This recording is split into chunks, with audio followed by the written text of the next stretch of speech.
За манай эрхэм хүнд үзэгчд маань, сонсогчд маань алдарт Маргад Эрдэнийн хот хэмээх зохиолыг сайн мэдэх бах. Ер нь хүүхэд наснд нэлээ уншдаг ийм зохиол байгаа. За энэ зохиолын талаар ярихаар Frame Podcast уран зохиолын булангаар энэ дугаарыг инхүү сонгож авлаа. За юуны өмнө энэ зохиолыг ярих өмнө хоёр янз байдаг гэдгийг та бүхэнд бас хэлэх нь зүйтэй байх. За мэдээж уран зохиолын булан маань учраас энэ тохиолдолд хөтлөгч миний бие Батмөнх бол үл мэдэх байна. За манай Дэлгэр Бат маань бол их мэдэх болно. Ингээд одоо уран зохиолын задлан булангаа бүгдээрээ эхлэе. Өнөөдрийн зохиол бол Маргад Эрдэнийн хот. За Lyman Frank Baum-ийнхаар гэж явах бах тийм үү. За нөгөөх нь бол Александр Волковын бас Маргад Эрдэнийн хот гэж байдаг. За миний хамгийн анх уншсан ном. Бүр хамгийн анх уншсан ном Маргад Эрдэнийн хот. 3 дугаар анги хүүхдээсэн би тухайн үед. Тухайн үед Орос дээр нь уншиж байсан учраас юм уншаад байгаагаа бол ойлгоогүй. Тэгээд ямар ч байсан нэг юм сүрлэн хүн те одоо амар занин дээр манай ухаач гэж үчихдээ те сүрлэн хүн. За тэгээд нөгөө мод ч нөгөө за Орос хувилбарнд бол Элли гэдэг охин гардаг юм. За бидний өнөөдрийн задлангаар ярих гэж байгаа маань болвол нөгөө хин гэж гардаг шүү дээ. Dorothy. За тэгээд Тото гэдэг нохоогийн Тото гэдэг те. За ингээд өнөөдрийн бидний ярих гэж байгаа Маргад Эрдэнийн хот буюу за англи нэр нь бол The Wonderful Wizard of Oz гэдэг нэртэй байгаа те. Lyman Frank Baum-ийнхаар. За энэ Lyman Frank Baum гэж одоо герман гаралтай хүн ямар ч хүн байсан бэ гэхээр энэ хүн бол 1856 оны 5 дугаар сарын 15-нд Америк нэгдсэн улсын Нью-Йорк мужийн нэгэн хотод Читананго гэдэг нэг хотод мэндэлсэн. За 1919 он хүртэл амьдарсан хүн байдаг. Америкийн зохиолч. За Oz-ын төсөөллийн ертөнцид бичсэн хүүхдийн номын цувралаараа бол ер нь нэлээд алдартай. За мэдээж хамгийн алдартай бүтээл нь бол The Wonderful Wizard of Oz буюу 1900 онд бичсэн хүүхдийн уран зохиолын сонгодог бүтээл гэж тооцогддог. Ер нь энэ Wonderful Wizard of Oz-ыг уншиж үзээгүй барууны хүүхд гэж ер нь бараг л байхгүй юм билээ дээ. Монголчууд бид нар болохоор нөгөө Александр Волковын бичсэн Маргад Эрдэнийн хотыг төсөөлөд байдаг. Энэ хүн бол Америкт бас тэрийг бичсэн ингээд нэг юм энэ хоёр зохиол бас тусдаа гэдэг ялгааг бол манай Дэлгэр Бат маань сүлд гаргаж өгөх бах. За Baum бол өөрийн карьерийг бол сэтгүүлчээр. Эхээс эхлээд Абердин, за дараа нь бол Өмнөд Дакота, дараа нь Чикаго хотод бол сэтгүүлчин чиглэлээр ажиллаж агаад тэр анхны тэр хүүхд чиглэсэн бүтээлээ бол The Father Goose ч үлээ те. Goose Father ч үлээ. Father Goose 1899 онд бичижсэн. За ингээд дараа жил нь бүр алдартай болсон. The Wonderful Wizard of Oz буюу за бидний нэрлэлцэн ажилласнаар Маргад Эрдэнийн хот гэдэг зохиолыг бол бичсэн байгаа. За энэ бол орчин үеэлгэр нь бол ер нь Канзасын фермийн охин Dorothy-гийн тухай өгүүлдэг. За ингээд хар салхинд хөөгдөөд Oz ертөнцид очисоор тэр бол нэг Tin Woodsman гэдэг байгаа шүү дээ. Төмөр мотчин тий төмөр мотчин. Тэгээд Cowardly Lion буюу холчгор арслан. За тэгээд Scarecrow буюу сүрлэн хүн, өвсөн хүн. За сүрлэн хүн. За ингээд эд хүмүүстэй ингээд нөхөрлөдөг тийм. За ингээд дурсамж дүүрэн юм адал явдал донд ордог. За энэ номны тайзны жүжигийг бол 1902 онд Чикагод тоглож гисэн байт юм байна. Кино болгож гарсан нь 1939 онд тэр Judy Garland гэдэг хүн гол дүртэн тоглож исэн сонгодог бүтээл болсон. Телевизээр бол нэлээд олон гарсан. Дараа ингээд энэ нэгээр бол дараа юу хүүхдүүд бол нэлээд сайн танигдсан. За энэ кинонд тэр Summer Over the Rainbow гэдэг дуу байдаг шүү дээ. Somewhere over the rainbow гэдэг. За тэр дуу бол баг манай үзэгчдээс сонсоо. За яг л байна да. Нэг яриад байгаа юм уу? Тэ. Энэ дуу бол энд багтсан байдаг. Энэ дуу яг энэ киногаараа ингээд алдартай болсон байдаг. Тэгээд нөгөө дараагийн хүмүүс нэлээд сайн мэддэг болсон. За мөн одоо Cindy Lumet-ийн The Wiz гэдэг 1978 онд бас хийгдсэн байдаг. За энэ дээр бол нөгөө Dorothy Diana Ross за сүрлэн хүнд Michael Jackson тоглосон байдаг тийм. Энэ одоо pop-ын хаан Michael Jackson гэдэг. За тэгээд Kansas-ыг Нью-Йорк руу шилжүүлсэн хувилбар байсан баг. За ингээд гих мэтлэнгээр ингээд олон янзаар бичдэг. Ингээд 2013 онд бол Disney Oz the Great and Powerful кино гаргаж номонд гардаг үйл явдлыг өмнөх түүхийг ингээд гаргаж ирсэн байдгаар бас нэлээд алдартай. За мөн одоо гих мэтлэнгээр ингээд явсан баг. За энэ Frank Baum-ийн хувьд бол Oz-ын цувралд 13 ном нэмэлтээр бичиж за түүнийг нас орсны дараа цуврал бүтээлийг өөр зохиолчд нь үргэлжлүүлээд явсан. За тэгээд өөрийн нэр болон олон хуурамч нэрсийг ашиглаж нийтдээ Baum-ын хувьд бол нэг 60 орчим ном бичсэн гэж байгаа. За ихэнх нь бол дандаа хүүхдүүд чиглэсэн юм одоо уран зохиол байсан. Тэгээд тухайн үед бол нэлээд алдартай юм байсан байгаа. За За номын тухай ярив. Эхлээд хоёлоо яаж ярих нь зүгээр үү? Нөгөө Оростой харьцуулж ярих нь зүгээр үү? Яг л манайхан нэг хөвчлэн Волковын бичснээр уншсан байдаг юм шиг надад санагдсан байхгүй. Тэгэхээр тэрнтэй харьцуулж жишиж ярих уу? Эсвэл яг энэ дээрээ төвлөрч ярих уу? Эхлээд ялгааг нь гараад өгч тийм. 1900 онд Америк нэгдсэн улсад гараад нөгөөх нь болохоор ер нь тухайн үеийн зүйл толгойд улсын зохиолч Александр Волков бол аваад 1930-ад онд байна уу 40-ад онд байна уу Маргад Эрдэнэ хотын шиддэн гэдэг Маргад Эрдэнэ хотын шиддэн The Wizard of the Emerald City гэдэг хувилбарыг гаргасан байгаа байхгүй. Яг Америк хувилбар нь бол 1900 онд гарсан The Wonderful Wizard of Oz гэдэг Оз-ын гайхамшиг шиддэн гэхүүтэй тийм ном. Тэгээд үндсэн үйл явдлын хувьд бол ер нь баг ялгаа байхгүй шахуу. Баг хуулбарлаад бичсэн юм шиг тийм байгаа байхгүй. Гэхдээ нэг ганц нэг жижиг сажиг нэг тийм ялгаа байгаа юм л да. Жишээлбэл номын төгсгөл яг нөгөө Маргад Эрдэнэ хот чинь үнэхээр яг Маргад Эрдэнээр хийгдээгүй хот байдаг шүү дээ. Тэрийг бол жишээлбэл одоо Дороти болон түүний одоо сүрлэн хүн ч юм уу эсвэл нөгөө холчоор арслын эднэр чинь хоттоо очихоос өмнө хотын хамгаалагч нь ингээд шил зүйлгээд ингээд хот нь ингээд Маргад Эрдэнэ шиг ингээд харагдуулдаг. Яг үнэндээ бол Маргад Эрдэнээр огт хийгдээгүй зөвхөн шил л ингээд тийм Маргад Эрдэнэ шиг харагдуулдаг байдаг ч тийм. Тэрэн дээр жишээлбэл Америкийн хувилбар дээр нь болохоор нөхдүүд бол ингээд номын туршид шилийн огт тайлахгүй за энэ бол Маргад Эрдэнэ хот юм байна гэдгийг жишээл дөрүүд нь тэгж бодоод өнгөрч байгаа байхгүй. Гэхдээ зохиолч бол энэ бол Маргад Эрдэнэ хот биш гэдгийг жишээлбэл Фрэнк Баум бол танилцуулж ингээд харуулж байгаа одоо уншигчдад тийм. Харин Оросын хувилбар дээр нь болохоор нөхдүүд шилээ ингээд авсан чинь өө эн чинь Маргад Эрдэнэ хот биш юм байна штэ эднэр гэдгийг ингээд гаргасан ийм жижиг сажиг юм ялгаа бол байдаг юм байл л дээ. Тэгэхээр ер нь манай үзэгч сонсогч нарын монголчуудын хувьд бол Волковынхаар нь илүү их мэдж байгаа л да ер нь шилээ тайлдаг хувилбараар нь. Гэхдээ ерөнхийдөө бол нэг тийм ялгаа байхгүй. Гэхдээ яг тухайн зохиолыг ингээд судлаад үзэхээр бол Америкийн хувилбар нь илүү баг утга төгөлтөр юм болов уу гэж үндсэн дээр Америкийн хувилбар одоо ярих гэж байна л да тийм. За эхлээд мэдээж товч агуулга бас ярив тийм. За ер нь бол Америкийн нэгдсэн улсын Канзас мужид тэгээд нэг эдлэн газар байдаг. Тэр эдлэнд ингээд хэсэг бүлэг хүмүүс ажилладаг. За тэрэн дотор болохоор Дороти охин амьдардаг нохоотойгоо ингээд хамт байдаг.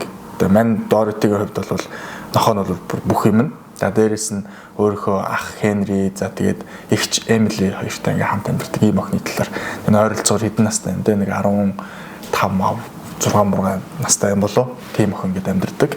За ингээд байж байхад бол Дороти ингээд ер нь Канзас ч нэг нөгөө торнадо гэж ярьдаг шүү дээ. Хар шуур гэж болдог газар юм байна шүү дээ. Ер нь тэр бүс нутаг бол тийм. Тэр хар салхи шуурга болоод тэрэнд болохоор гэр бүлийнх нь нөгөө ах Хенри, Эмили эднэрт нөгөө Storm Cellar буюу ингээд газар дор байдаг нөгөө хорогдох байрлалгаа орцсон. Дороти болохоор орч чадаагүй. Зүгээр байшиндаа ингээд үлдсэн. Тэр хойгоор нь болохоор хар салхи нь байшингийн тэр чигээр нь авч яваад нохоотой нь хамт ингээд бүр ингээд тэнгэр дээр ингэж гаргаад бүр ингээд цонхоороо харсан чинь ингээд хамт амьдэрдэг хөршүүд тэр ингээд хийсцэн явж исэн. Тэг ингээд явж иснаа нэг газар ингээд очиж байгаа байхгүй. Тэгэл ямар нэгэн бэртэл гэмтэл байхгүй шууд ингээд босч хараад за тэгээ харсан чинь энэ Oz гэдэг нэг юм гайхамшигын ертөнц шиг тийм газар орчиж байгаа. Тэр нь тийм тухай ийм ном байгаа байхгүй. Тэгэд охин болвол ингээд очисон чинь тэр нь ийм одоо манай ертөнц шиг нэг юм ертөнц биш ийм жижигхэн хүмүүстэй одоо юу гэдэг нэг юм эльфүүд шиг жижигхэн. Гэхдээ тэднийг бол манчкенод гэж нэрлэдэг байгаа л та тийм гоё юм хөнгөнгийн хувцастай их тийм гоё дуулж наригсан ийм хүмүүсийн дунд орцсон. Тэгээд хамгийн анх ингээд Доротиг тосч авсан нь болохоор The Witch of the North гэдэг одоо хойд зүгийн шидтэн гэх юм уу шулам гэх юм уу тосч авдаг. Тэр нэгтэй сайн шулам байгаа байхгүй. Тэгээд тэр Глинда гэдэг нэртэй тэр шулам. Тэгээд Доротиг за бид нар чамааг ирсэнд маш их баяртай байна. Яагаад гэвэл ингээд жишээ байшинтайгаа ингээд хийсэд ирж явахдаа зүүн зүгийн шулмыг ингээд дарж алсан. Тийм зүүн зүгийн шулам их муу шулам юм байна л зүүн зүгийн. Тийм учраас одоо манчкин бол манай ертөнцид их сайн боллоо гэдэг байдлаар ингээд гоё ухтаж аваад одоо дундаа оруулаад ингээд дуулж бүжиглэл ингээд явдаг. За тэгэд яж хахад зүүн зүгийн шулмыг алангуудаа зүүн зүгийн шулмынх нь ийм мөнгөн шаахаа байгаа юм л да. Тэр мөнгөн шаахыг бол Доротид өгч байгаа л. За энийг чи яваа. Тэгэд энийг бол яаж ч хэрэглэж болно шүү гэдэг нэг ийм ид шидийн гайхамшигтай нэг ийм шаахаа өгч байгаа. Тэгэд бас бас хүмүүс бол ихэнхдээ тэр 1939 онд гарсан тэр Judy Garland эднэрийн тоглосон тэр мюзиклаар айгуу сайн мэднэ. Тэр мюзикл дээр бол номноос ингээд өөр юмнууд бол байдаг л та. Жишээлбэл тэр шааха нь бол Ruby шааха байхгүй нөө жоохон нэг юм ногоон гинч гэдэг юм уу те. А яг үнэндээ бол ном дээр Silver шааха буюу мөнгөн шааха ингээд гардаг. За ингээд очсон. За тэгэл дуулж бүжиглээл. За тэгээд Dorothy хэлдэг. Гэхдээ би одоо нөгөө авгагч Эмилүү би очих хэрэгтэй байна. Би гэрлүүгөө яаж буцах вэ? Одоо яаш ингэ ирчлээ. Би гэртээ очиод ирчлүүгөө очимоор байна гэд. Тэгсэн чинь хойд зүгийн шидтэн болохоор чи ер нь Озын шидтэнд л очих хэрэгтэй те. Озын шидтэн л чамаа гэрлүү чинь хариулах байх та. Гэхдээ би явах замаа олж мэдгүй штэ гэсэн чинь Yellow Brick Road-ыг даг гэдэг. Одоо шар тоосхон замыг даг. Хэрвээ тэгэх юм бол тэр алтан шаргал өнгөтэй тоосон замыг дагах юм бол тэр Маргад Эрдэнэ хот гээд тийшээ очино. За тэр хотын шидтэн болвол ийм гайхамшигтай хүн байдаг. Тэр чам туслана. За тэгээд Dorothy гэрлүүгээ харихын тулд нөгөө Toto гээд нохотойгоо хамт явж байгаа шүү дээ. Эндээд нөгөө хамгаалтын үнсэлт бэлгэлдэг лөө. Шидтэн тэгдэг те. Тэгээд аюулаас ам хамгаалах үнсэлт гэдэг үлээ те. Ягаад гэх юм бол баруун зүгийн шулам гэдэг үг байхгүй те. Тэр нь болохоор бас их муу юм шиг байхгүй. Тэгээд тэр хойд зүгийн шулам бол дажгүй шулам байх шүү дээ. Тэгээд баруун зүгийнх нь бол ер нь өөрийг нь нөгөө мөнгөн шахыг нь булаах гэдэг байгаа. Тэгээд ер нь Dorothy-г бол ер нь явуулахгүй нэг тийм зоригтой тийм шулам байх. Тэгэхээр тэрнээс ингээ хамгааллаа л те. За тэгээд Dorothy ингээ нөгөө Yellow Brick Road ингээ дагаад ингээ явж чи хамгийн анх ингээ таарсан хүн болохоор нэг юм эрдэн шишийн ийм том тариан талбай дээр нэг мануухан ингээд байжснаа нөгөө мануухан өөртөө ярьж эхэлдэг л дээ те. Өвсөн хүн. Тэ сүрлэн хүн те. Одоо Scarecrow одоо манайгаар мануухан. Бид нар мануухан гэж болгоод байгаа. Гэхдээ өвсөн хүү гэдэг. Яг бовсэрээ бол өвсөн хүү гэж хэлдэг байхгүй тий. Сүрлэн хүү гэдэг те. Тэгээ сүрлэн хүүтэй таарсан. Тэгээд тэгсэн чинь нөгөө сүрлэн хүү чинь яг хүн шиг ингэж ярьдаг, хөдөлдөг, мөртлөө тарихгүй тийм өсөн хүн байдаг. Би ингээд тарихгүй надад тарих хэрэгтэй байна гэд тэгсэн чинь Dorothy өө тийм үү би Озын шидтэнгээс би юм хүсэж байгаа штэ. Та тэгвэл надтай хамт яваач те гэдэг ч тэгвэл болж ингээд хамт явж байгаа байхгүй те. Тэгээ дахиад ингээд явж исэн чинь нэг юм ой модон дунд ингээд нэг юм робот шиг нэг тийм төмрөөр хийгдсэн нэг юм хүн ингээд зогсож тэгтээ нүдэнд ганцхан хөдөлдөг. Чи энэ юу вэ гэд ингээд оцсон чинь энэ тосыг ойлыг надлуу энэ ойлыг тусаа ойл гэдэг ингээд дугаараад идэх байхгүй тэгсэн чинь тийм үгээд очсон чинь нэг юм тоснд байхаар ингээд тосыг ингээд яасч нэг хөдөлж ингээд эхлээд тэр нь болохоор Teen Woodman буюу төмөр хүн гэх юм уу Азан хүн гэдэг тийм үү Монгол зохиол дээр бидний уншиж зүйл дээр бол өвсөн хүү төмөр хүү гэж гардаг. Тэгээд төмөр хүүтэй дарж төмөр хүүд юу байдаг вэ гэхээр төмөр хүүд зүрх байдаггүй зүрхсэтгэл байдаггүй надад одоо ямар зүрхсэтгэл байхгүй болохоор би юм эмоцийн юм юу гэдэг тийм сайхан сэтгэл энэ төр гэж мэдхгүй муухай юуг мэдхгүй сайхан юуг мэдхгүй сайн мэдхгүй тийм болохоор надад зүрх хэрэгтэй тэгвэл би та хоёртай хамт яваад Озын шидтнээс би зүрх хүсэе л да гэдэг ингээд цаашаа яваад тэгээд цаашаа явж итэл юм том джанглтэй таарсантай тэнд болохоор нөгөө Cowardly Lion-тай таарчих хөтэй болцоор арслантай арслан анх ингээд амар айлгаал ингээд гарч ирсэн мөртлөө яг Dorothy чи яах гээд байгаа ингээд шууд ингээд загнаад ясч ингээд хайгаад ингээд бүр нүд ингээд биш тийшээ хөдлөл за би яг үннээ хэлье. Би бол маш аймхаа юм аа. Би бол энэ ширэнгийн хаан байх хэвээр. Гэтэ би ерөөсөө ширэнгийн хамгаалж чаддаггүй маа. Надад ердөө эр зэрэг ерөөсөө байхгүй маа. Тийм болохоор би та гуравтай хамт яваад Озын шидтнээс би эр зэрэг авмаар байна гэд ингээд эдгээр ингээ хамт явж байгаа. Тэгээд мэдээж замд нь нөгөө баруун зүгийн нөгөө The Wicked Witch of the West гэдэг байгаа хөөх. Муухай тэр нэг баруун зүгийн шулан бол залттай. Тэр шулан бол гэл юу гэдгийг шахаг нь булаах гал гачаач юм хийгээл тэрэнд нь болохоор нөгөө дөрүүд бол ингээд туслаад байгаа. Ийм талаар үндсэндээ зохиолог байхгүй тий. За тэгээд энэ мэдээж маш олон сорилттой ингээд тулна. За тэгээд эцэст нь бол нөгөө Маргад Эрдэнэ Emerald хот руу очиж байгаа юм л да. Тэгэхэд бол Emerald хотын хамгаалагч нь бол тэднэрт бол нэг юм ногоон юм goggles өгч байгаа хөөх тий. Шил өгөөд тэгээ энийг заавал зүүж орохгүй бол хэрвээ Маргад Эрдэнэ хот руу шилгүй орох юм бол та нар сохрох аюултай шүү. Тийм болохоор энэ шилийг заавал зүү гэд. Тэгэд шилээ ингээд тайлж болохгүй. Ер нь ингээд бид нар ингээд бодоход зөв шил зүүцэнд ингээд тайлчт тий. Тэгэхэд албаар нөгөөдг нь ингээд ард нь нэг юм юутай цоож ингэж хийгээд тайлж болохооргүй болгож ингэж нөгөө хот руу оруулаад тэгээ нөгөө хот руу ингээл орсчлоо. Үнэхээр гайхамшигтай бүр ингээл маргад эрдний бүх юм ингээд маргад эрднээр эмералдаар ингээд бүтсэн маш гоё юм хот руу ингэж ороод за тэгэл нөгөө шитэнтэйгээ уулзна гэл орж байгаа шүү дээ. За тэгээд тэгээд ингээд мэдээж маш олон үйл явдлууд болж байна. Энэ дээр бол алтан малгай гэж нэг юм гарч байгаа. Дээрээс нь winged monkeys гэдэг албаштай сармагчингууд гэж гарч байгаа. За тэгэл мэдээж баруун зүгийн муу шидтэн Winky нарын нутаг ч юм уу те. За ингээд яг энэ хүүхдүүд зориулсан зохиол бол 1900 оноос эхлээд маш алдартай болоод Америкч гэлтгүй олон улсад алдартай болоод ингээд явсан. За мэдээж нөгөө таны хэлдгэр олон мюзиклч гэдэг юм уу тайзан жүжиг тавигдсан. Ийм атал яг энэ гарч байгаа дөрүүд ч гэдэг юм уу хэлж байгаа үгүүд энэ символууд бол цаана маш том утга агуулга бэлэгдлийг бол агуулж идэг. За жишээлбэл за ер нь нөхдүүд тийш очиод маргад эрдний хотод очиход бол Оз бол эднэртэй бол уулздгүй л дээ. Хүлээж авахгүй за эхлээд баруун зүгийн шулмыг дарчих хэрвээ тэх юм бол би та нартай уулзах шиг тийм иймэрхүү юм хэлээд ингээд ерөөдөө хүлээж авдаггүй. За тэгээд ер нь Оз бол өөрөө жинхнээсээ бол яг тэдний бодож байгаа шиг тийм гайхамшигтай супер тим шүү дээ ерөөсөө байдаггүй. Яг үнийг хэлэхэд тийм ичдэж байхгүй ерөөсөө тэднэрт тусалж чадхааргүй доор идэг жишээлбэл гэрлүү нэлгээж чадахгүй ч гэдэг юм уу ийм худлаа байдлаар ханддаг. Жишээлбэл сүрлэн хүнд нөгөө хүн хачдаг болов тарих нөгөө уул нь хүссэн шүү дээ.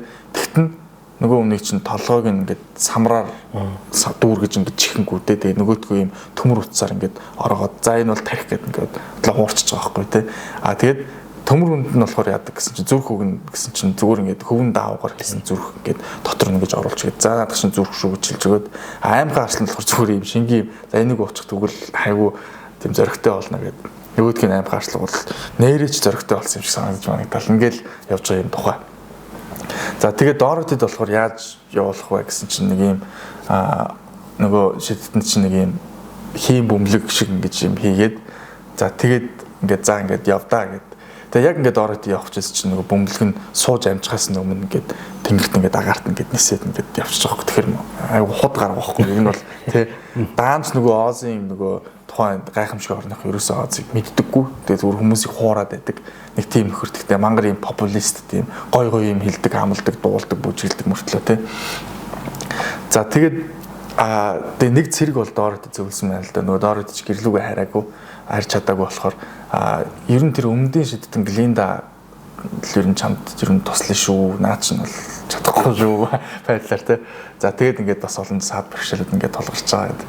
За тэгээд ингээд байж хат нь бол нөгөө төмөр хүний чинь Winky гэдэг нэг юм жижигхэн бас биетэй нөхдүүд байгаа юм л да. Тэд нарыг ингээд удирдуулахар жишээлбэл ингээд салгаад явуулчих юм л да. Би төмөр хүнийг сүрлэн хүнийг бол болохоор жишээлбэл Эмералд хотод ингээд үлдээгээл аим хаарслан болохоор нөгөө ойроонд буцаагаад ийм хаан болох тийм зорилготой. За тэгээд нөгөө Глиндагаа олчвол за яаж харах вэ гэж. За ер нь чи над мөнгөн гутлаа хэрэглэх юм бол Канзас нутг руугаа босч чадна штэ гэд ингээд өгдөг. За тэгээд чи над гутлантаа хөлөө ингээд 3 удаа товш 1 2 3 гэд. Тэгэхдээ М ихчийн герт маань аваачаад өгөөч гэж хэлэхэд л чамайг аваачна гэд. За ингээд Дороти ферм рүү ингээд буцаж байгаа. Ийм талаар ингээд үлгэрэх байхгүй тий. За энэ бол за яг юу болчихоо гэж. За хүүхдүүд бол уншихтаа бол маш сонирхолтой байгаа шүү дээ. Төмөр хүн гарч ирээл, арслан гарч ирээл, хоорондоо ярилцаал, дуулж бүжиглээл тэгэл ийм үлгэрийн ертөнц байдаг. За яг цаатлынх нь одоо ингээд нээж одоо задлж ярил л да тий. За энэ номыг бол хамгийн ихэнд бол маш их тийм феминист бүтээл гэж ер нь онцлдог юм байна лээ. 1900-аад он гэхэд ер нь Америкт жишээлбэл эмэгтэй хүн сонгуульд оролцох эрхтэй байсан уу байгаагүй. За дээрэс нь ер нь эрэгтэй эмэгтэй тэр гендрийн тэгшэрхийн асуудал бол маш юм хүчтэй тавьжсэн ийм үе байна л да. Тэгэхэд бол энэ зохиолч Фрэнк Баумын эхнэрийнх нь ээж одоо хадам ээж нь эмэгтэйчүүдийн эрх за тэгээд ер нь сонгуульд эрхийн төлөө тэмцэгч тийм хүн байсан байна л да. Одоо филантропист гэж ярьдаг шүү дээ. Тийм улс төрийн активист маягийн тийм эмэгтэй. За тэр эмэгтэйг нөлөөл энэ зохиолд маш их шингэсэн гэж үзэж байгаа юм л да. Тэгээ Франк Баум бол амьдралынхаа ихэнх үед их эмэгтэйчүүдтэй хамт амьдарч ирсэн тийм юм байл л дээ. Тэгээд Баум бол зохиолтой бол хүчрхэг эмэгтэй дуруудыг бүтээж шаардлагаж байгаа. Жишээлбэл нөгөө сүрлэн хүн гэдэг юм уу төмөр хүн аслан тэгээ эдгээр чинь бол зүгээр нэг юм нөхдүүд байхгүй те. Тэгээ эрэгтэй мөртлөө нэг мангар асуудалтай тийм юу гэдэг дутуугийн комплекстэй ямар нэг юм байдаггүй. Доор тэ бүгдийн загнаа авчиж байгаа байхгүй. Өө наадах чи тинг гээл аслан гэдээ айлах гэдэг. Хөө яагаад байгаа энэ төр гээл тийм. Тэгэхээр шууд эмэгтэй хүний нөгөө дамгай байдлыг шууд гаргаж ирээд би чаднаа гэдэг байдлаар ингэж хандаад. Тэгэхээр ер нь бол бас уран зохиол шүүмжлэх судлаач нар бол энэ зохиолын Oz, The Wonderful Wizard of Oz-ийн Dorothy гэдэг дүр бол хамгийн анхны хүүхдийн уран зохиолын феминист дүр юм а гэж шууд харуулж байгаа юм тий. Дээрээс нь нөгөө баруун зүгний шулан маш хүчрэх. Баруун зүгний шулмыг бол нөгөө Oz-ын шидтэн чи барахгүй, дийлэхгүй тэрнээс айж майдаг. Oz шидтэн ч биш. Шидтэн ч зүгээр нэг нөхөр өөхгүй. Хойд зүгний шулам гэж сайхан сэтгэлтэй тэр шулам бол бас туслаад ингээд яваад байгаа шүү. Тэгэхээр бас л эмэгтэй хүн. Дээрээс нь Глинда гэж шулан байгаа. Тэр бас л эмэгтэй хүн. Тэгэхээр эмэгтэй хүний тэр хүчрэг эмэгтэйчүүдийг ингэж бүтээчихэж байгаа байхгүй тий. Өмнө нь бол дандаа зохиолын гол дүр протагонистууд бол дандаа эрэгтэй хүмүүс дээр ингэж явдаг байсан бол за Баум бол эмэгтэйчүүдийг гаргаж ирсэн байна гэд нэг задлан ингэ явчихсан. Энэ тэгээд айгүй тийм шүүмжлэлт агуулдаг шүү дээ. Ер нь зарим талаараа ер нь хэдэрхий феминизмыг гаргаж ирсэн байна гэсэн юм нийгмийн юунууд нэлээ гаргаж ирсэн. За тэгээд нөө популизм гэдэг юм чинь энэ дэр бас нэлээ гарч ирж байгаа шүү дээ тий. За тэгээд энд бол нөгөө зөвхөн хүүхдүүд зориулснаас гадна феминизмээс гадна тухайн үеийн нийгэм, улс төр, эдийн засаг, тэгээд сэтгэлгээ, хувь хүний хөгжил гэдэг юм уу, за мэдээж гендрийн гэх мэт олон асуудлуудыг хөндөж байгаа. За тэгэхээр яг одоо ярих чаа одоо энэ юу гэдгийг санаанууд бол ийм 100% батлагдсан санаанууд бол биш. Гэхдээ ингэж битсэн байх өндөр магадaltaй санаануудыг одоо яриа л да тий. За эдийн засаг болон мөнгөний систем улс төрийн аллегори гэдэг юм л да. Аллегори гэхээр одоо юу гэдгийг ямар нэгэн символик байдлаар улс төрийг эсвэл эдийн засгийг тухайн нийгмийг гаргаж ирдэг юмсан юм бол жишээлбэл Жорж Орвел бол 1984 ч юм уу эсвэл Амтны ферм эднэр гэдэг зохиолуудаараа ингэж төлөөлүүлээд тухайн үеийн нийгэм улс төрийг шүүмжилжсэн бол өмнө нь одоо Франк Баум бол тухайн үеийг шүүмжилсэн байна гэж харагдаж байгаа юм л да. Тэгэхээр энэ бол ерөөсөө зохиол тэр чигээрээ популизм болон мөнгөний бодлогын аллегори гэж ер нь ихэнх шүүмжлэгчид тэгж тайлбарлаж байна л да. Тэгэхээр яагаад тийм зүйл болсон бэ гэхээр 1890-ад оны үед Америк нэгдсэн улсад алтуулан мөнгө одоо gold versus silver гэдэг нэг ийм тэмцэл шиг нэг ийм хөдөлгөөн шиг юм байсан байна л да. Энийг бол free silver movement гэж Америкийн түүхэнд бол аль биесээр ингээд орсон ийм хөдөлгөөн байна л да. Тэгэхээр үндсэндээ бол мэдээж холбооны нөөцийн сан гэж байгаа. За тэр ер нь Америк нэгдсэн улсын Америк доллар бол алтаар баталгаажна. Тийм учраас алт хэвлэл одоо мөнгө хэвлэх боломжтой гэдэг юм уу.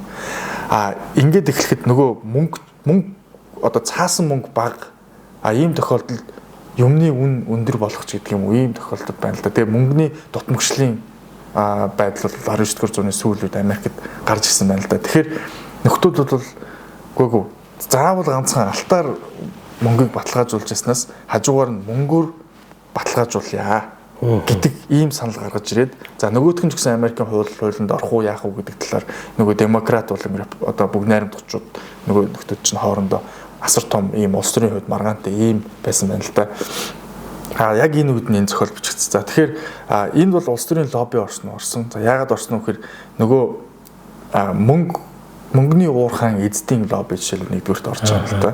Хоёрдугаарт одоо энэ тухайн үеийн Америкийн аж үйлдвэрийн томоохон энэ уурхайнуудын эзэд бас орж байгаа. За дээрэс нь газар тариаланчд энгийн иргэд бас оролцож байгаа юм л да. Хэрвээ мөнгө гэдэг одоо металлаар баталгаажих юм бол их хэмжээний мөнгө хэвлэх боломжтой болно. Нөгөө хэвлсэн мөнгөөр чинь их хэмжээний бараа бүтээгдэхүүн худалдан авах боломжтой. Ингээд эдийн засгийн эргэлтэнд орно гэдэг ийм үндсэн юм movement байна л да. Тэгэхээр free silver буюу мөнгөөр баталгаажуулъя гэдэг ийм мувмент гарч ирээд за тэрийг нь засгийн газар нэсрэгүүцээд за тэгээ бусад лобби бүлгүүд бол гарч ирж байгаа ийм байдлыг л оруулж ирж байна л да. За жишээлбэл одоо сая одоо хэлсэн яагаад ийм байна гэдгийг одоо задлж хэлэхэд бол нөгөө хойд зүгэн шидтэн бол гэрлүүгээ харихын тулд шар тоосгон замыг даг гэдэг нь yellow brick гэдэг чи одоо нөгөө алтчин голдмын хэлбэрээр хадгалагддаг шүү дээ. Тэгэхээр нөгөө brick маягийн л байл та. Тэгэхээр энийг дагах юм бол гэртээ харьж чадна гэдэг хэлж байгаа гэдэг санаа гарч. Тэгэхээр энэ бол нөгөө алтны стандартыг харуулдаг байгаа байхгүй тий.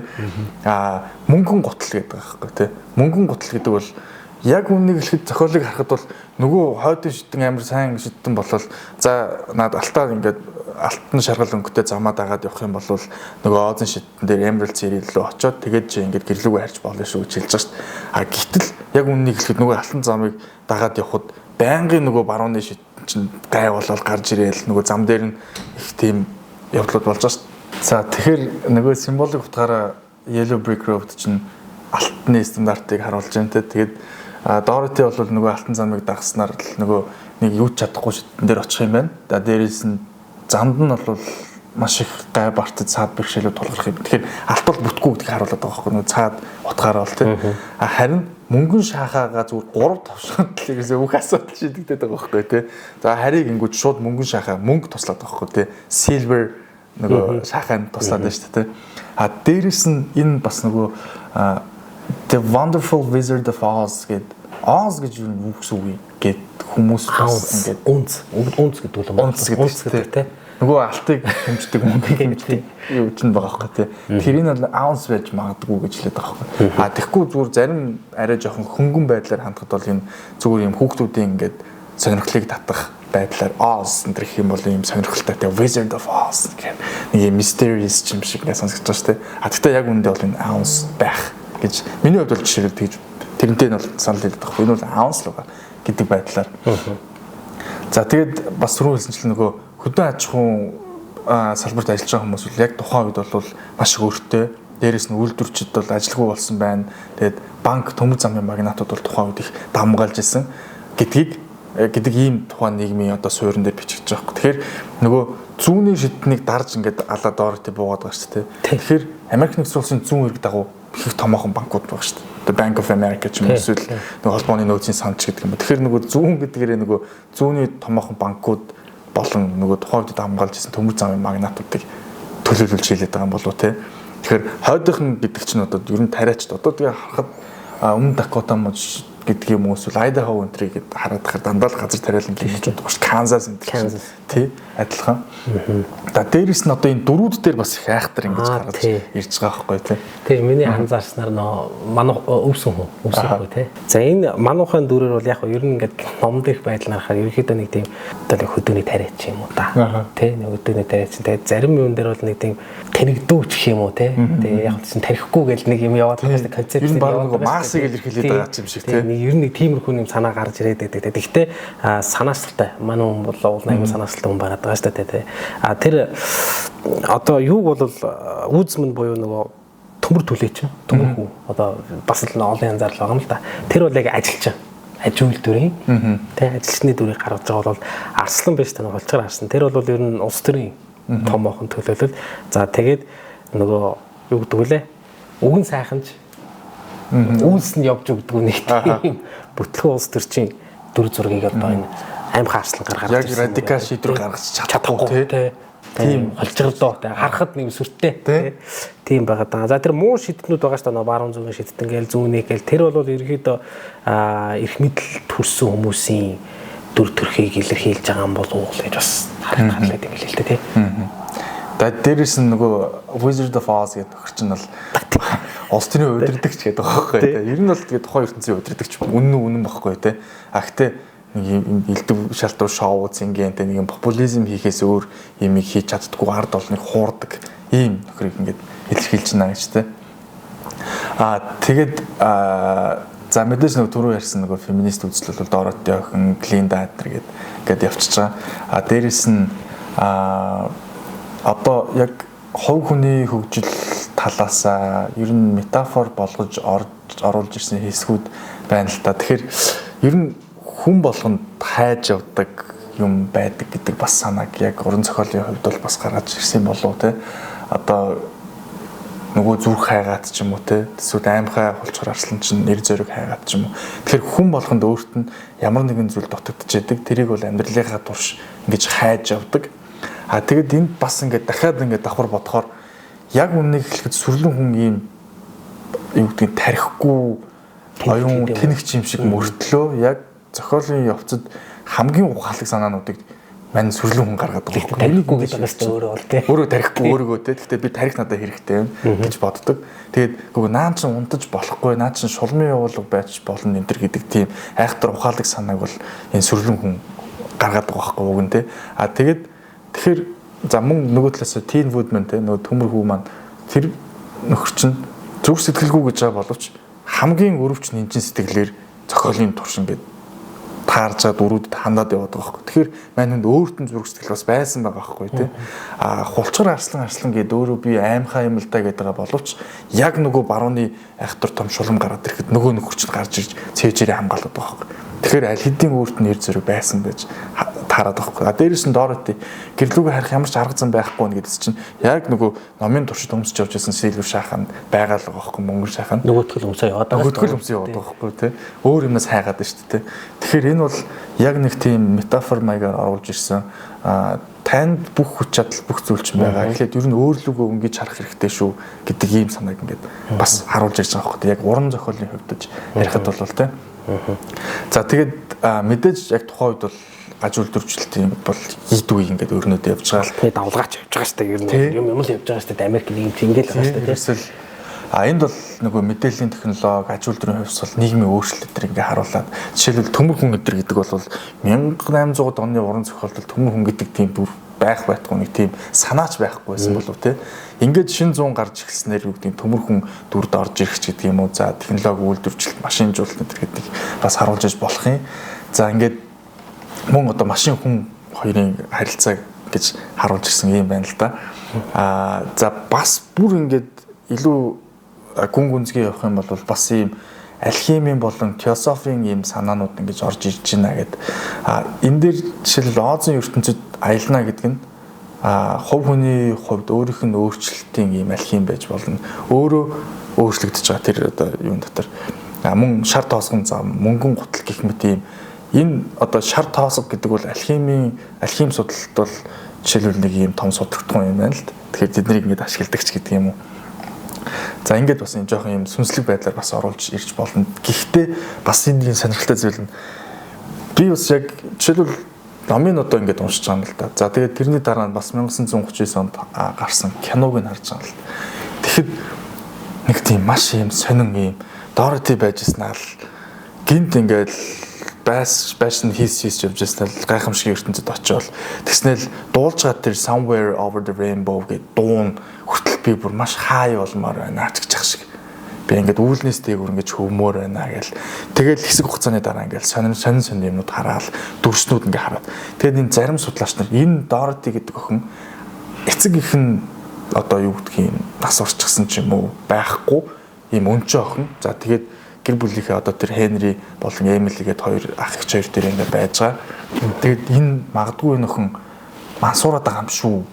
Опиумыг төлөөлүүлээд байгаа юм шүү. Ер нь мансуураад яваад байгаа юм шүү гэдэг ийм санаа гаргаж ирдэг.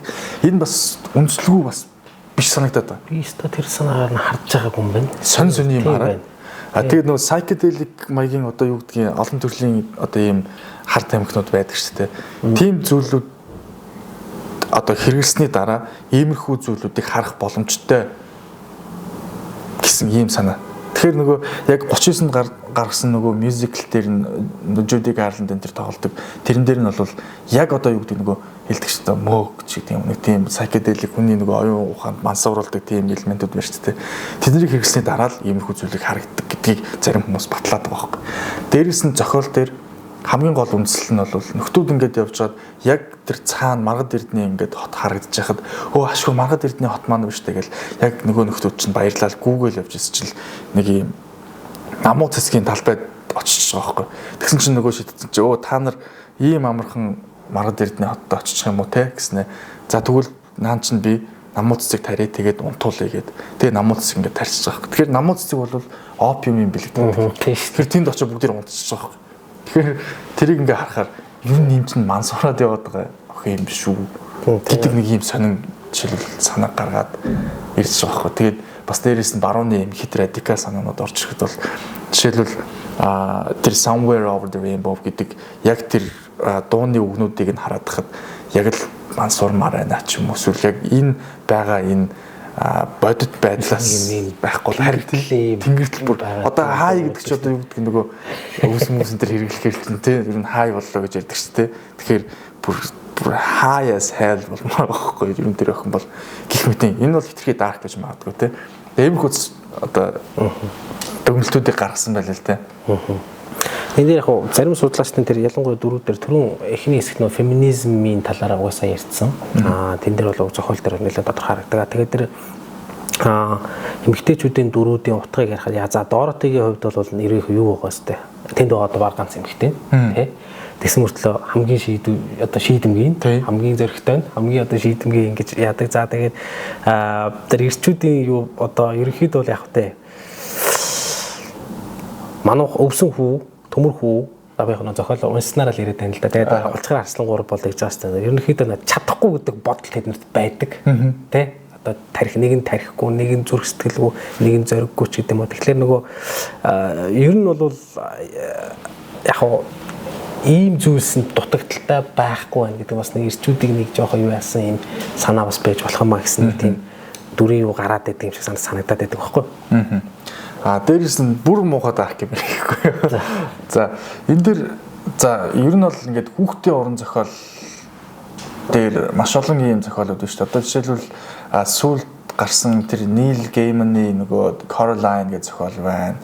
Алиса Үлрийн дотор одоо номынх нь нэр бол нөгөө талын дотор тийм шүү дээ. Кино болохоор Alice in Wonderland гэдэг авчдаг.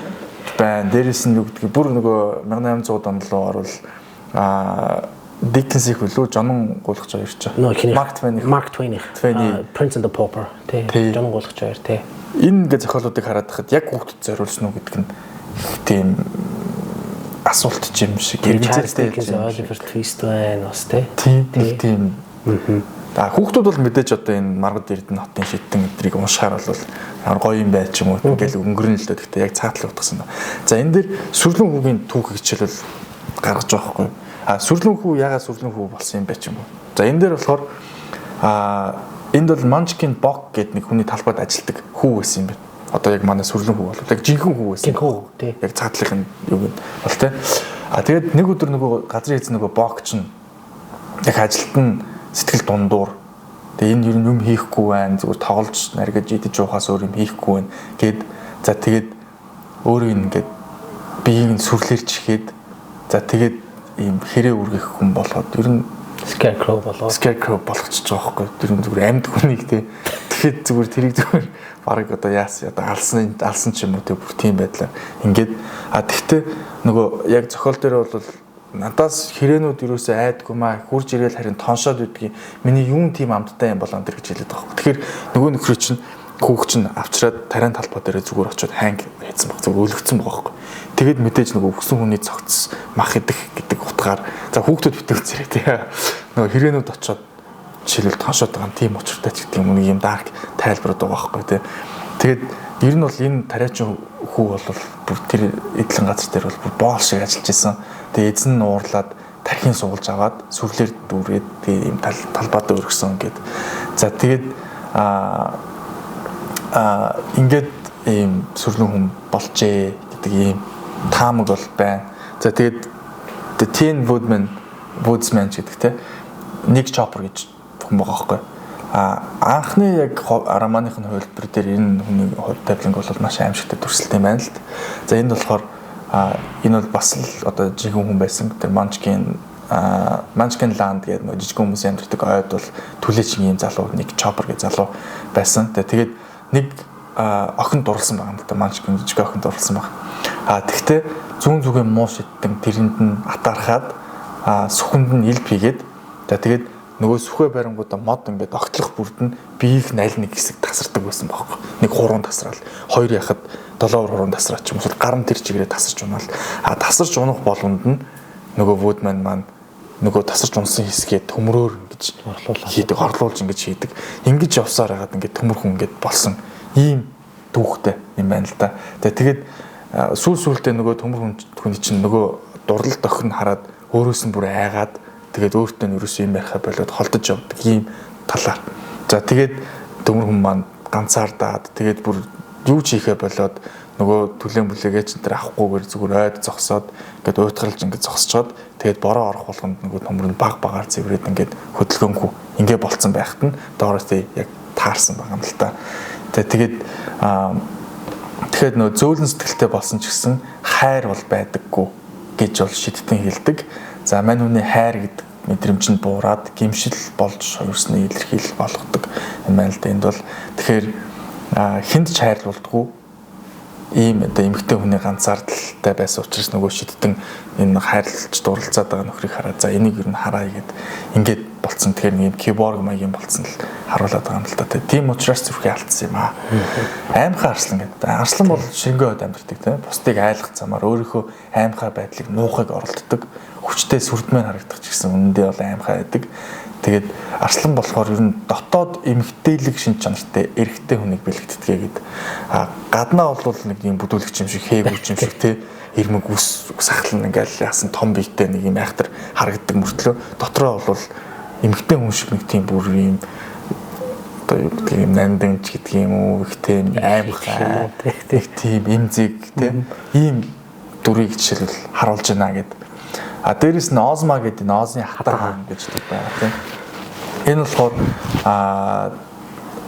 өөрийнхөө засаглалын аюул гэж айгаад Озны хуучин хааны охин Озмаг бол шидтэн болвол Момби гэдэг шоломд өгдөг. Тэр Озмаг бол Момби гэдэг. Момби болохоор тэр охиныг хүүг болгож хувиргаад тип гэж нэрлсэн байгаа. Эмэгтэй хүнийг эрэхтэй болд. Энэ нөгөө трансгендер LGBT энтер ингээд оруулж ирсэн байна. Эднэр гээд хүүсийн өөрчлөлт биеийн болон оюун санааны хоёрдмал байдал, bipolar байдлыг оруулж ирсэн гэдэг юм уу. За дээрээс нь сая дурддаг өдөр бол энэ гүнж Лангвидер гэдэг Лангвидер тий дүр байгаа юм л да тий. Эв гэдэг улсын хааны зээ охин. Тэгээд хааныг амиа хорлсны дараа удам нь бүгд хоригдсон. Лангвидер өөртөө 30 өөр толгой хадгалдаг. Тэгээ өдөр бүр өөрийнхөө хүссэн толгойгоо зүвж явдаг. Тэгээд бүх насаа өөрийнхөө гоо төслөн чүтэн биширч зөвхөн өөрийгөө боддог амар тийм нарциссизмыг эднэр үзүүлдэг ийм дүр гардаг. Тэгэл цаашлал нөгөө баруун зүгийн муу шидтэнч гэдэг юм уу. Тийм ч нөө өөрөөсөө үзсэн тэмхтэйг л алгаад байдаг үстэй. Лангвидер ч нэг тий. Өөрөөс нь үзэсгэлэн гоо үзэсгэлэнгээр илүү арчсан тэмхтэйг л алаад толгойг аваад тийм байдаг тий. Тэгээ ер нь бол өөрийнхөө гоо үзэсгэлэн шүтсэн өөрөө би л одоо энэ хамгийн юу байх хэрэгтэй гэдэг нэг тийм яг үндэ бол анзаардаг энэ дүрээс анзаардаг өөрийгөө бол яг үндэ яг доторлоо ингээд өнгөөгөө тарах юм бол өөрийгөө бүр бараг үзээд яддаг. Тийм хүн байгаа даа байхгүй. Гаднаа ингээд байгаа мөртлөө өөрийгөө үзээдэг. Ерөнхийдөө бол өөрийнхөө амьдралыг өөрөө сүйтгэж байгаагаа мэддэг, өөрийнхөө ертөнцийг өөрөө нурааж байгаагаа мэддэг, тэрнтэй гимшдэг. Тийм л нэг юм маш тийм одоо юу гэдэг юм бэ? Контроверси гэж ярьдаг айгуу тийм төвхтэй дүр байгаа байхгүй тийм. За дээрэс нь Оз гэдэг энэ гайхамшигт ертөнц гэдэг байгаа. Энэ яг тийм гайхамшигт тийм гэгээлэг сайхан орно эсвэл хар дарсан зүгдүү. Хүүхдүүд хараад яаргаа гээл тэ. Гэтэ яг үнэндээ яг энд бол амар болоод байгаа хөх тэ. Дөрүүд нь тэр бүр ингээл нөгөө хүүхд чинь амьдаар нь сүрлж гисэн ч гэж ааш тэгээд нэг тийм аимшигт ертөнц байгаа даа шүү дээ. Тэгэд яагаад Дороти ийм ертөнцид очих хүсээ дуу муу дуулаад байгаа юм бэ гэдэг ийм асуулт гарч ирж байгаа л да. Тэгэхээр Оз бол зүгээр нэг тийм зүүд цэглээ бол биш жинхэнэ газар. Тэгэхээр Доротигийн сэтгэлд нь ямар шарах байсан бэ гэдгийг харуулж байна л гэж байна л да. Тэгэхээр Дороти бол мэдээж өнчин байдлаар гарч байгаа. Тэгээд эцэг эхийн өхлийн талаар бол тодорхойгүй байдаггүй тийм. Ямар ч байсан тэр хүмүүс байдаггүй тийм. Дээрээс нь нөгөө намуу цэцгийн талбай гэдгээр нөгөө опиумыг илэрхийлээд байна гэдэг нь магадгүй эцэг их нь магадгүй опиумд донтоод тэгээд харт амьд донтож тэгж насурсан байж магадгүй.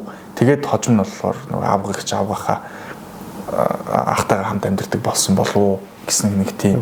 Тэгэхээр энэ бол нөгөө Доротигийн сэтгэлийн шарах траума энтрийг харуулсан юм болов уу гэдэг ийм. Дээрээс нь зохиолын хамгийн төгсгөл хэсэгтэр хүмүүс бүгд шилээ авдаггүй шүү дээ. Гэхдээ яг нөгөө юм харагдж байгаа шигээ байдаггүй гэдэг уулын Фрэнк Баум харуулдаг байгаа хөө. Тэр Оз гэж ийм сайхан орно гэдэг чинь яг үнэндээ цаатал нь ийм муу муухай шүү гэдгийг та нар анзаарч хараач гэдэг нэг ийм санаа гаргаж ирсэн байна. Энэс хойш нэг тийм үг гарсан гэдэг чинь наад сарнай цэцэг солонгоор бүрхсэн шилээ аваад орчлын ертөнцийг нэг хардаа гэдэг үг гарсан байдаг шүү дээ тий. Магадгүй энэ зохиолын юунаас гарсан байж болох юм л гэж бодогдож байна л та одоо. Гой сайхан гоо зөксөн болгон ер нь цаанаа тийм сайн сайхан гэсэн үг биш шүү гэдэг санааг жишээлбэл уран зохиолын хувьд энэ ном гаргаж байна. Улс төрийн хувьд бол 1890 оны Free Silver movement-ийг харуулж байна. Дээрээс нь хувь хүний хувьд бол бүгд ямар нэгэн зүйл дутагдaltaй байдаг. Тэднийг үргэлж хайж явдаг. Гэхдээ тэр таны өөр чинь байгаа өөрлөг өнгийн гэдэг санаа гаргаж байна. За дээрээс нь эцэст нь бас дүгнээд хэлэхэд бол энэ бол маш гэгэн цагаан сайхан үлгэрийн цаадах харанхуй үнэн илчилж гаргалж ирсэн ийм символик ийм зохиол юм аа. Тэгээд энэ бүхний эцэст бол Оозын шиттэн бол нэг охины гэгээлэг адал явдлын тухай үлгэр мэд харагдавч үнэндээ эмгэнэлт өнгөрсөн амьдралтай охин бодит амьдралын зовлонгоос зүгтгэхийн тулд бүтээсэн сэтгэл зүйн бэлэгдэлт ертөнцийн тухай эмгэнэлт түүх юм аа. Тийм байна гэж тэ. Тэгэхээр яг хүүхдийн уран зохиолууд ийм айхтар ийм зохиолуудыг задлаад үзэхэд цаана нь бол дарк санаа гарч ирж байгаа хөөх тий. Нөө Disney хүүхэлдэйнүүд ч гэсэн адилхан шүү дээ. Тийм байдаг тий. За тэгээд баярлалаа. Өнөөдөр бид нэр Lyman Frank Baum-ийн хувилбараар бичсэн за The Wonderful Wizard of Oz буюу за монгол хэл дээр бол Маргад Эрдэнийн хот гэдгээрээ бууж байгаа. За энэ зохиолыг бид нэр олон талаас нь задлаа. За манай уран зохиолын задлан болон бол ерөнхийдөө дээг маань хөтлөөд явдаг. Бидний энэ зүгээс хэрэг та бүхэн дугааруудыг сонирхох юм бол The White Gauntlet буюу Thomas Miner-ийн Цагаан Бэйли байна. За мөн одоо хиний Robinson Crusoe, Daniel Defoe-гийн Алдарт Robinson Crusoe зардсан. За мөн Нобелийн шагналд за Ernest Miller Hemingway бичсэн Өвгөн тэнгис 2 гэдэг зохиолыг мөн задлсан байгаа. За ингээд үргэлжлүүлээд за Достоевскигийн Преступление и наказание буюу Гимзим.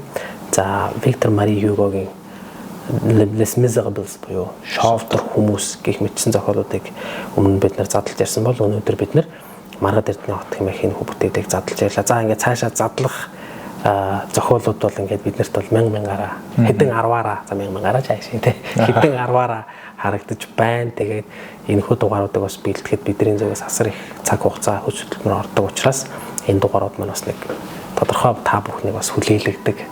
Тэгээд тэндээсээ бас хөлцөл өчөөд амьдчсэн бид нар ингээд чадлаараа урд ажиллаад уран зохиолын дугааруудыг задлнаа. За дараагийн задлан дээр бид нэр хиний Лев Николаевич Толстойн Крейцерийн санаат гэж нэг маш сонирхолтой нэг эвгүй гэх юм уу да тий. Тэр бол бас задлахаар ингээд барьж авсан. За тэгээд цаашлаад Анна Каренинаг онилсан байгаа. За мөн одоо доктор Живаго буюу Живаго эмчгээд одоо Борис Пастернаки бас Нобелийн шагналт. Шүдэ Нобелийн шагналт бүтээл. Энэ хүү бүтээлийг бас барьж авсан байгаа. За Михаил Булгаковын Мастер и Маргарита бас одоо задлахаар ажиллаж байгаа. За тэгээд цаашлаад Жюль Верний зохиолууд руу орно.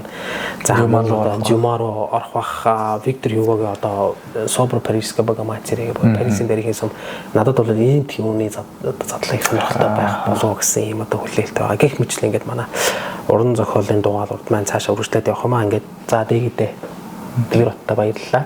За ингээд хүмүүст үзэгчтэй манай Frame podcast-ын уран зохиолын задлан болон маань энэ түрээ та бүхэнд хүрээд өндөрлж байна. Ингээд дараагийнхаа дугаараар бүгдээр уулзцаая.